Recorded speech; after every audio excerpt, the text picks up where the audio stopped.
Next cinema అంటే హరిహర వీరమల్లు. ఓ రకంగా నీకు ఇది ఐడియా ఉందా?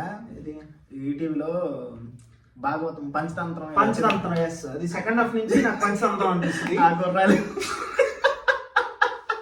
చాలా మీమ్స్ కూడా వచ్చింది కదా. ఎన్ని 4 ఏళ్ళు అనుకుంటా ఆ సినిమాది. ఎప్పుడైతే క్రిష్ ఎగ్జిట్ అయిపోయాడో ఫస్ట్ హాఫ్ ఎంత ప్లెజెంట్ గా ఎంత ఫాస్ట్ గా వెళ్ళిపోతుందో సినిమా. ఫస్ట్ స్టోరీ వరకు పర్లేదు. నేను సెకండ్ హాఫ్ ఆ విఎఫ్ఎక్స్ వాళ్ళు గుర్రం ఎక్కిన దగ్గర నుంచి సినిమా ఉంటది, పంచతంత్రం స్టార్ట్ అయిపోతుంది అక్కడ నుంచి.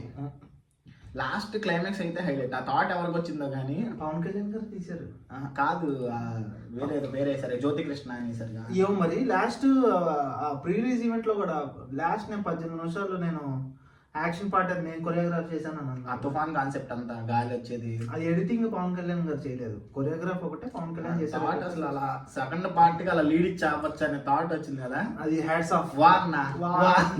నాకు దానికి ముందు వచ్చే ఇంకో సీన్ ఉంటది, కీరవాణి మ్యూజిక్ మాత్రం అదిరి కొట్టేశారు సినిమాలో. ఏమాట ప్లస్ పాయింట్ అది. అండ్ గుళ్ళో ఒక సీన్ జరుగుతూ ఉంటది కదా, శివుడిది చిన్నపిల్ల